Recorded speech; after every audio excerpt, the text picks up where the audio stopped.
రైతులందరి అభిప్రాయాలు తీసుకుని రైతు భరోసా పథకానికి రూపకల్పన చేస్తామన్నారు మంత్రి తుమ్మల నాగేశ్వరరావు. చెప్పిన మాట ప్రకారం ఆగస్టు 15లోగా 2 లక్షల రైతు రుణమాఫీ ప్రక్రియ పూర్తి చేస్తామని స్పష్టం చేశారు. సంబంధించి మాకు ఇవ్వగలిగిన ఏ రకంగా పండించే రైతుకి వెళ్ళాలో ఏ రకంగా చేస్తే బాగుంటుందో మీరు రాతపూర్వకంగా కూడా పంపించండి. అధికారులు మీ దగ్గరకు వచ్చి అవి తీసుకుంటారు. ఎంతమంది ఎన్ని విమర్శలు చేసినా, ఎంతమంది ఎన్ని అపోహలు పడ్డా, ఎంతమంది ఎన్ని ఆశలు పెట్టుకున్నా ఆగస్టు నెలలో 2 లక్షల రుణమాఫీ చేసి తీరుతామని చెప్పి కూడా మీకు ఈ సందర్భంగా మనవి చేసుకుంటూ రైతు భరోసా రైతుల నెత్తిన ఉన్న 31,000 కోట్ల అప్పుల భారాన్ని దించిన ఘనత కాంగ్రెస్దే అన్నారు మంత్రి పొంగులేటి శ్రీనివాస్. గత ప్రభుత్వం లక్షల కోట్ల అప్పులను మిగిల్చినా కాంగ్రెస్ సర్కార్ మాత్రం వెనుకడుగు వేయకుండా రుణమాఫీ చేసిందని చెప్పారు. నిన్న కూడా మీరు చూశారు, దేశ చరిత్రలో ఏ ప్రభుత్వం ఒకే సంవత్సరం ఒక 25-30 రోజుల్లో 31,000 కోట్ల రైతుల నెత్తినున్న భారాన్ని మాఫీ చేసిన ప్రభుత్వం దేశ చరిత్రలో ఏ రాష్ట్రంలో లేదు. ప్రచారం చేస్తున్నారు.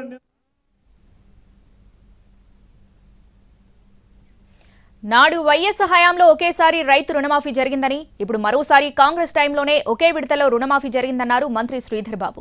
నాడు నేడు రైతు పక్షపాత ప్రభుత్వం తమదే అన్నారు శ్రీధర్ బాబు. ముఖ్యమంత్రి రాజశేఖర్ రెడ్డి గారి నేతృత్వంలో ఒకటే దఫా రైతులకు రుణమాఫీ చేసిన ఘనత ఆ రోజు కాంగ్రెస్ పార్టీ ప్రభుత్వాన్ని. మళ్ళా తిరిగి 2024లో కాంగ్రెస్ ప్రభుత్వమే ఒకటేసారి ఈ 2 లక్షల రూపాయల రుణమాఫీ చేస్తా ఉన్న నేపథ్యాన్ని మీ అందరికీ కూడా గుర్తు చేస్తూ ఉమ్మడి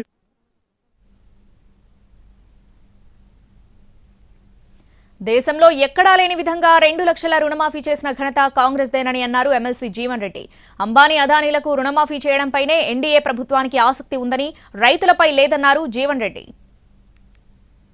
అంబానీ భారతదేశంలో ఎక్కడ కూడా చెప్పంటూ నేను 2 లక్షల రూపాయల వరకు రైతాంగానికి ఏకమొత్తం రుణమాఫీ చేయాలని సంకల్పించినటువంటి ఒక ప్రభుత్వం కాంగ్రెస్ పార్టీ తెలంగాణ ప్రభుత్వం అని చెప్పక తప్పదంటూ నేను. అదే ఎన్డీఏ ప్రభుత్వం ఏది ఇస్తుందో, అంబానీ అదానీ లాంటి పెట్టుబడిదారులు పారిశ్రామికవేత్తలకు ఏది ఇస్తుందో, లక్షల కోట్లు ఏది ఇస్తుందో వాళ్ళ మాఫీ చేయడం జరిగింది.